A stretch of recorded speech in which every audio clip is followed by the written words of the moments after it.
Eagle's Claws by Ellis Parker Butler.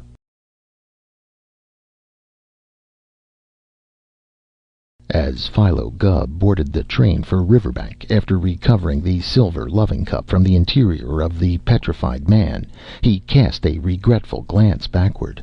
It was for Syrilla. There was half a ton of her pink-white beauty, and her placid, cow-like expression touched an echoing chord in Philo Gubb's heart. Philo felt, however, that his admiration must be hopeless, for Syrilla must earn a salary in keeping with her size, and his income was too irregular and small to keep even a thin wife. $500 was a large reward for a loving cup that cost not over $30, it is true, but Mr. Jonas Medderbrook could afford to pay what he chose, and as he was passionately fond of golf and passionately poor at the game, and as this was probably the only golf prize he would ever win, he was justified in paying liberally, especially as this cup was not merely a tankard, but almost large enough to be called a tank. Detective Gubb hastened to the home of Mr. Medderbrook, but when the door of that palatial house opened, the colored butler told Mr. Gubb that Mr. Medderbrook was at the golf club, attending the annual banquet of the 50 Worst Duffers. Mr. Gubb started for the golf club. As he walked, he thought of Syrilla, and he was at the gate of the golf club before he knew it.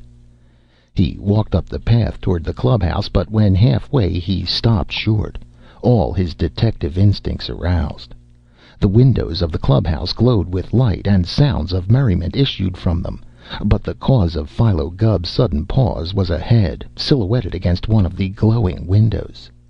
As Mr. Gubb watched, he saw the head disappear in the gloom below the window, only to reappear at another window. Mr. Gubb, following the directions as laid down in Lesson 4 of the correspondence lessons, dropped to his hands and knees and crept silently toward the Paul Pry. When within a few feet of him, Mr. Gubb seated himself tailor fashion on the grass. As Philo sat on the damp grass, the man at the window turned his head, and Mr. Gubb noted with surprise that the stranger had none of the marks of a sodden criminal. The face was that of a respectably benevolent old German-American gentleman. Kindliness and good nature beamed from its lines, but at the moment the plump little man seemed in trouble. "Good evening," said Mr. Gubb. "I presume you are taking an observation of the dinner party within the inside of the club." The old gentleman turned sharply. "Yes," he said.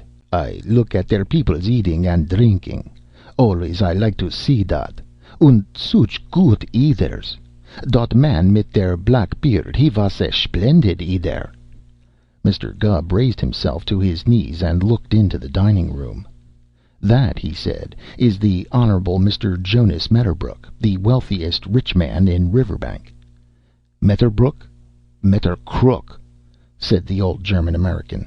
"Not Jones, eh?" "Not Jones, to my present personal knowledge at this time," said Philo Gubb. "Not Jones," repeated the plumply benevolent-looking German American. "Dot was strange. You was sure he was not Jones?" "I'm quite almost positive upon that point of knowledge," said Philo Gubb, "for I have under my arm a golf cup I am returning back to Mr. Medderbrook to receive $500 reward from him for." "So?" queried the stranger. $500? Und it is his cup?" "It is," said Philo Gubb. He raised the cup in his hand that the stranger might read the inscription, stating that the cup was Jonas Medderbrook's. The light of the window made the engraving easy to read, but the old German American first drew from his pocket a pair of gold-rimmed spectacles and adjusted them carefully on his nose. He then took the cup and moved closer to the window and read the inscription. "Shes, shes," he agreed, nodding his head several times, and then he smiled at Mr. Gubb, a broadly benevolent smile. "Excuse me," he added, and with gentle deliberation he removed Mr. Gubb's hat. "Shust a minute, please," he continued, and with his free hand he felt gently on the top of Mr. Gubb's head. He turned Mr. Gubb's head gently to the right. "So!" he exclaimed. "That was good." He raised the cup above his head and brought it down on top of Mr. Gubb's head, in the exact spot he had selected. For 2 moments Mr. Gubb made motions with his hands resembling those of a swimmer, and then he collapsed in a heap. The kindly looking old German American gentleman, seeing he was quite unconscious, tucked the golf cup under his own arm and waddled slowly down the path to the club gates. 10 minutes later a small automobile drove up and young Dr. Anson Briggs hopped out. Mr. Gubb was just getting to his feet, feeling the top of his head with his hand as he did so. "Here," said Dr. Briggs, "you must not do that." "Why can't I do it?" Mr. Gubb asked crossly. "It is my own personal head, and if I wish to desire to rub it, you are not concerned in the occasion whatever." "Oh, rub your head if you want to," exclaimed the doctor. "I say you must not stand up. A man that has just had a fit must not stand up." "Who had a fit?" asked Philo Gubb. "You did," said Dr. Briggs. "I am told you had a very bad fit, and fell and knocked your head against the building. You're dazed. Lie down." "I prefer to wish to stand erect on my feet," said Mr. Gubb firmly. "Where's my cup?" "What cup?" "Who told you I was suffering from the symptoms of a fit?" demanded Philo Gubb. "Why, a short, plump little German did," said the doctor. "He sent me here, and he gave me this to give to you." The doctor held an envelope toward Mr. Gubb, and the detective took it and tore it open. By the light of the window he read: "Received of J. Jones, golf cup, worth $500. P. H. Schreckenheim." Philo Gubb turned to Dr. Briggs. "I am much obliged for the hastiness with which you came to relieve one you considered to think in trouble, Doctor," he said, "but fits are not in my line of sickness, which mainly is dyspeptic to date." "Now, what is all this?" asked the doctor suspiciously. "What is that letter, anyway?" "It is a clue," said Philo Gubb, "which, connected with the bump on the top of the cranium of my skull, will no doubt land somebody into jail. So good evening, Doctor." He picked his hat from the lawn and in his most stately manner walked around the clubhouse and in at the door. Inside the clubhouse Mr. Gubb asked one of the waiters to call Mr. Medderbrook, and Mr. Medderbrook immediately appeared. As he came from the dining room rapidly, the napkin he had tucked in his neck fell over his shoulder behind him, and Mr. Medderbrook, instead of turning around, bent backwards until he could pick up the napkin with his teeth, after which he resumed his normal upright position. "Excuse me, Gubb," he said. "I didn't think what I was doing. Where's the cup?" The detective explained. He handed Mr. Medderbrook the receipt that had been sent by Mr. Schreckenheim, and the moment Mr. Medderbrook's eyes fell upon it he turned red. "That infernal Dutchman!" he cried, although Mr. Schreckenheim was not a Dutchman at all, but a German American. "I'll jail him for this." He stopped short. "Gubb," he said, "did that fellow tell you what his business was?" "He did not," said Philo Gubb. "He failed to express any mention of it." "That man," said Mr. Medderbrook bitterly, "is Schreckenheim, the greatest tattoo artist in the world. He is the king of them all. A connoisseur in tattooish art can tell a Schreckenheim as easily as a picture dealer can tell a Corot. But no matter. Mr. Gubb, you are a detective, and I believe what is told detectives is held inviolable. Yes, you and all Riverbank see me an ordinary citizen, wealthy perhaps, but ordinary. As a matter of fact, I was once—" he looked cautiously around. "I was once a contortionist. I was once the contortionist. And now I am a wealthy man. My wife left me because she said I was stingy, and she took my child, my only daughter. I have never seen either of them since. I have searched high and low, but I cannot find them. Mr. Gubb, I would give the man that finds my daughter, if she is alive, $1,000. "You don't object to my attempting to try?" said Philo Gubb. "No," said Mr. Jonas Medderbrook, "but that is not what I wish to explain. In my contortion act, Mr. Gubb, I was obliged to wear the most expensive silk tights. Wiggling on the floor destroys them rapidly. I had a happy thought. I was known as the Man Serpent. Could I not save all expenses of tights by having myself tattooed so that my skin would represent scales? Look." Mr. Medderbrook pulled up his cuff and showed Mr. Gubb his arm. It was beautifully tattooed in red and blue, like the scales of a cobra. "The cost," continued Mr. Medderbrook, "was great. Herr Schreckenheim worked continuously on me, and when he reached my manly chest I had a brilliant thought. I would have tattooed upon it an American eagle. Imagine the enthusiasm of an audience when I stood straight, spread my arms, and showed that noble emblem of our nation's strength and freedom. I told Herr Schreckenheim, and he set to work. When and the contract price, by the way, for doing that eagle was $500. When the eagle was about completed, I said to Herr Schreckenheim, 'Of course you will do no more eagles.' 'More eagles?' he said questioningly. 'On other men,' I said. 'I want to be the only man with an eagle on my chest.' 'I am doing an eagle on another man now,' he said.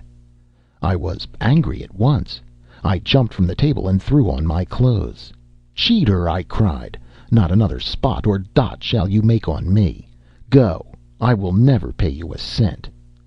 He was very angry. 'It is a contract,' he cried. $500 you owe me.' 'I owe it to you when the job is complete,' I declared. 'That was the contract. Is this job complete? Where are the eagle's claws? I'll never pay you a cent.' We had a lot of angry words. He demanded that I give him a chance to put the claws on the eagle. I refused. I said I would never pay. He said he would follow me to the end of the world and collect. He said he would do those eagle claws if he had to do them on my infant daughter. I dared him to touch the child. And now," said Mr. Medderbrook, "he has taken the golf cup I value at $500. He has won." At the mention of the threat regarding the child, Philo Gubb's eyes opened wide, but he kept silent. "Gubb," said Mr. Medderbrook suddenly, "I'll give you $1,000 if you can recover my poor child." "The deteckative profession is full of complicity of detail," said Mr. Gubb, "and the impossible is quite possible when put in the right hands. The cup—" "Bother the cup," said Mr. Medderbrook carelessly. "I want my child. I'll give $10,000 for my child, Gubb." With difficulty could Philo Gubb restrain his eagerness to depart. He had a clue. Ordinarily, Mr. Gubb would have taken any disguise that seemed to him best suited for the work in hand, but now he was going to see and be seen by Syrilla. Mr. Gubb ran down the list. Number 7, card sharp. Number 9, minister of the gospel. Number 12, butcher. Number 16, negro hack driver. Number 17, Chinese laundryman. Number 20, cowboy. Philo Gubb paused there. He would be a cowboy, for it was a jaunty disguise. Chaps, sombrero, spurs, buckskin gloves, holsters and pistols, blue shirt, yellow hair, stubby mustache. He donned the complete disguise, put his street garments in a suitcase, and viewed himself in his small mirror. He highly approved of the disguise. He touched his cheeks with red to give himself a healthy outdoor appearance. Early the next morning, before the earliest merchants had opened their shops, Philo Gubb boarded the train for West Higgins, for it was there the world's greatest combined shows were to appear. The few sleepy passengers did not open their eyes. The conductor, as he took Mr. Gubb's ticket, merely remarked, "Joining the show at West Higgins?" and passed on. Boys were already gathering on the West Higgins station platform when the train pulled in, and they cheered Mr. Gubb, thinking him part of the show. This greatly increased the difficulty of Mr. Gubb's detective work. He had hoped to steal unobserved to the circus grounds, but a dozen small boys immediately attached themselves to him, running before him and whooping with joy. "Boys," said Mr. Gubb sternly, "I wish you to run away and play elsewhere than in front of me continuously all the time." And they cheered, because he had spoken. Only the glad news that the circus trains had reached town finally dragged them reluctantly away. Detective Gubb hurried to the circus grounds. The cook tent was already up, and the grub tent was being put up. Presently the sideshow tent was up, and the big top rising. It was not until 9 o'clock, however, that the sideshow ladies and gentlemen began to appear, and when they arrived they went at once to the grub tent and seated themselves at the table. From a corner of the big top's side wall, Detective Gubb watched them. "Look there, dearie," said Syrilla suddenly to Princess Zozo. "Don't that cowboy look like Mr. Gubb that was at Bardville and got the golf cup?" "It don't look like him," said Princess Zozo. "It is him. Why don't you ask him to come over and help at the eats? You seemed to like him yesterday." "I thought he was a real gentlemanly gentleman, dearie, if that's what you mean," said Syrilla, and raising her voice she called to Mr. Gubb. For a moment he hesitated, and then he came forward. "We knowed you the minute we seen you, Mr. Gubb. Come and sit in beside me and have some breakfast if you ain't dined. I thought you went home last night. You ain't after no more criminals, are you?" "There are variously many ends to the deteckative business," said Mr. Gubb as he seated himself beside Syrilla. "I'm upon a most important case at the present time." Syrilla reached for her fifth boiled potato, and as her arm passed Mr. Gubb's face he thrilled. He had not been mistaken. Upon that arm was a pair of eagle's claws, tattooed in red and blue. How little these had meant to him before, and how much they meant now. "I presume you don't hardly ever long for a home in one place, Miss Syrilla," he began, with his eye fixed on her arm just above the elbow. "Well, believe me, dearie," said Syrilla, "you don't want to think that just because I travel with a sideshow I don't long for the refinements of a true home, just like other folks. Some folks think I'm easy to see through, and that I ain't nothing but fat and appetite. But they've got me down wrong, Mr. Gubb.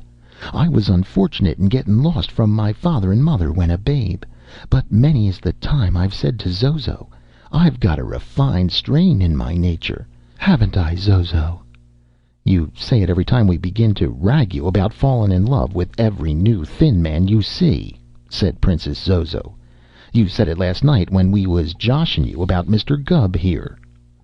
Syrilla colored, but Mr. Gubb thrilled joyously.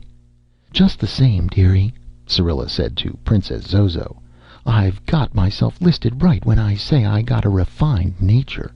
I've got all the instincts of a real society lady, and sometimes it irks me awful not to be able to let myself loose and bant like." "Pant?" asked Mr. Gubb. "Bant was the word I used, Mr. Gubb," Syrilla replied. "Maybe you wouldn't guess it, looking at me shovelin' in the edibles this way, but eatin' food is the cruelest thing I have to do. It jars me something terrible. Yes, dearie, what I long for day and night is a chance to take my place in the social stratums I was born for, and bant off the fat like other social ladies is doin' right along. I don't eat food because I like it, Mr. Gubb, but because a lady in a profession like mine has got to keep fatted up. My outside may be fat, Mr. Gubb, but I got a soul inside of me as skinny as any fashionable lady would care to have. And as soon as possible I'm going to quit the road and bant off 600 or 700 pounds. Would you believe it possible that I ain't dared to eat a pickle for over 7 years because it might start me on the thinward road?" "I presume to suppose," said Mr. Gubb politely, "that if you was to be offered a home that was rich with wealth, and I was to take you there and place you beside your parental father, would you refuse?" Mr. Gubb awaited the reply with eagerness. He tried to remain calm, but in spite of himself he was nervous. "Watch me," said Syrilla. "If you could show me a nook like that, you couldn't hold me in this show business with a tent stake and a bull tackle. But that's a rosy dream." "You ain't got a locket with the photo of your mother's picture into it?" asked Mr. Gubb. "No," said Syrilla. "My pa and ma was unknown to me. I dare say they got sick of hearin' me bawl and left me on a doorstep. The first I knew of things was that I was travelin' with a show, representin' a newborn babe in an incubator machine. I was incubated up to the time I was 5 years old, and got too long to go into the glass case." "But someone was your guardian in charge of you, no doubt?" asked Gubb. "I had 40 of them, dearie," said Syrilla. "Whenever money run low, they quit because they couldn't get paid on Saturday night." "Ha!" said Mr. Gubb. "And does the name Jones bring back the memory of any remembrance to you?" "No, Mr. Gubb," said Syrilla regretfully, seeing how eager he was. "It don't." "In that state of the case of things," said Mr. Gubb, "I've got to go over to that wagon pole and sit down and think a while. I've got a certain clue I've got to think over and make sure it leads right, and if it does, I'll have something important to say to you." The wagon pole in question was attached to a canvas wagon near by, and Detective Gubb seated himself on it and thought. The sideshow ladies and gentlemen, having finished, entered the sideshow tent, with the exception of Syrilla, who remained to finish her meal. She ate a great deal at meals, before meals, and after meals. Mr. Gubb, from his seat on the wagon pole, looked at Syrilla thoughtfully. He had not the least doubt that Syrilla was the lost daughter of Mr. Jones, or Medderbrook, as he now called himself. The German-American tattoo artist had sworn to complete the eagle by putting its claws on Mr. Jones's daughter, if need be, and here were the claws on Syrilla's arm. But just as it is desirable at times to have a handwriting expert identify a bit of writing, Mr. Gubb felt that if he could prove that the claws tattooed on Syrilla's arm were the work of Mr. Schreckenheim, his case would be complete. He longed for Mr. Schreckenheim's presence, but lacking that, he had a happy idea. Mr. Enderbury, the tattooed man of the sideshow, should be a connoisseur, and would perhaps be able to identify the eagle's claws. Leaving Syrilla still eating, Mr. Gubb entered the sideshow tent. Mr. Enderbury, seated on a blue property case, was engaged in biting the entire row of fingernails on his right hand, and a frown creased his brow. He was enwrapped by a long purple bathrobe, which tied closely about his neck. As he caught sight of Mr. Gubb, he started slightly and doubled his hand into a fist, but he immediately calmed himself and assumed a nonchalant air. As a matter of fact, Mr. Enderbury led a dog's life. For years he had loved Syrilla devotedly, but he was so bashful he had never dared to confess his love to her, and year after year he saw her smile upon one thin man after another. Now it was Mr. Lonergan, again it was Mr. Winterberry, or it was Mr. Gubb, or Smith, or Jones, or Doe. But for Mr. Enderbury she seemed to have nothing but contempt. Mr. Enderbury had first seen her when she was posing in the infant incubator, and had loved her even then, for he was 20 when she was but 5. The coming of a new rival always affected him as the coming of Mr. Gubb had, but for good reason he hated Mr. Gubb worse than any of the others. "Excuse me for begging your pardon," said Mr. Gubb, "but in the deteckative business questions have to be asked. Have you ever chanced to happen to notice some tattoo work upon the arm of Miss Syrilla of the sideshow?" "I have," said Mr. Enderbury shortly. "A pair of eagle's claws," said Mr. Gubb. "Can you tell me from your knowledge and belief if the work there done was the work of Mr. Herr Schreckenheim?" "I can tell you if I want to," said Mr. Enderbury. "What do you want to know for?" "If those claws are the work of Mr. Herr Schreckenheim," said Mr. Gubb, "I am prepared to offer to Miss Syrilla her daughterly place in a home of wealth at Riverbank, Iowa. If those claws are Schreckenheim claws, Miss Syrilla is the daughter of Mr. Jonas Medderbrook of the said burg, beyond the question of a particle of doubt." Mr. Enderbury looked at Mr. Gubb with surprise. "That's not—" he began. "And if Schreckenheim did those claws, you'll take Syrilla away from this show forever?" he asked. "I will," said Philo Gubb, "if she desires to wish to go." "Then I have nothing whatever to say," said Mr. Enderbury, and he shut his mouth firmly, nor would he say more. "Do you desire to wish me to understand that they are not the work of Mr. Herr Schreckenheim?" persisted Mr. Gubb. "I have nothing to say," said Mr. Enderbury. "I consider that conclusive circumstantial evidence that they are," said Detective Gubb, and he clanked out of the sideshow. Syrilla was still seated at the grub table, finishing her meal, and Mr. Gubb seated himself opposite her.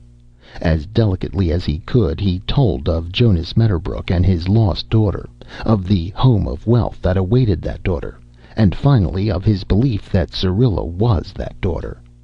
It was clear that Syrilla was quite willing to take up a life of refinement and dieting if she was given an opportunity such as Mr. Gubb was able to offer in the name of Jonas Medderbrook. And this being so, he questioned her regarding the eagle's claws. "Mr. Gubb," she said, "I wish to die on the spot if I know how I got them claws tattooed on me. If you ask me, I'll say it was the mystery of my life.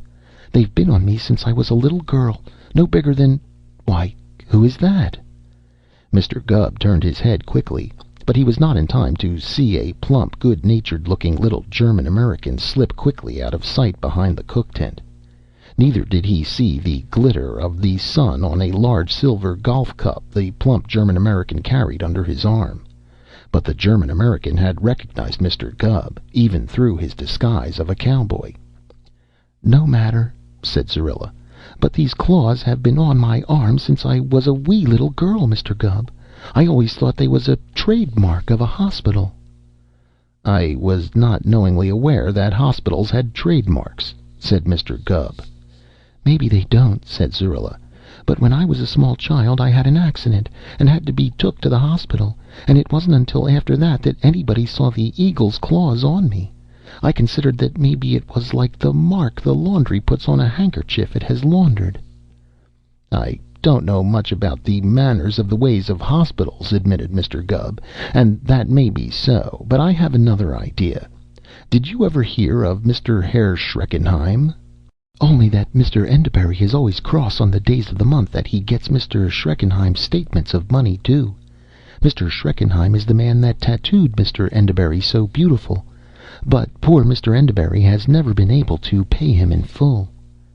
Philo Gubb arose.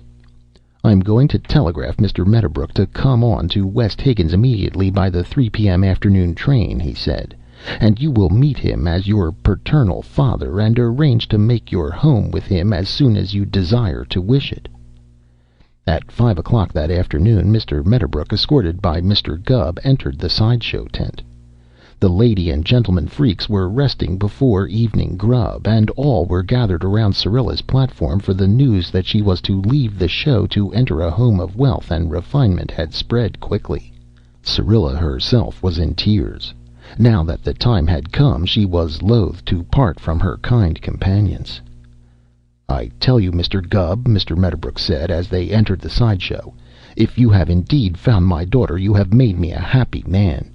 You cannot know how lonesome my life has been. Now, which is she?" "She is the female lady in the pink satin dress on the platform," said Mr. Gubb. Mr. Medderbrook looked toward Syrilla and gasped. "Why, that's the fat woman! That's the fat woman of the sideshow!" he exclaimed. "I thought why, my daughter wouldn't be a fat woman in a sideshow." "But she is," said Mr. Gubb. "Great Scott!" exclaimed Mr. Medderbrook. For years Mr. Medderbrook had retained a memory of his daughter as he had seen her last, a tender babe in long clothes. As he rode toward West Higgins, however, he had thought about his daughter, and he had revised his conception of her. She was older now, of course, and he had finally settled the matter by deciding that she would be a dainty slip of a girl, probably a tightrope walker or one of the toe dancers in the grand spectacle, or perhaps even engaged as the $10,000 beauty. But a fat lady? "Yes," said a voice suddenly. "You bet I was here. Und I want my money.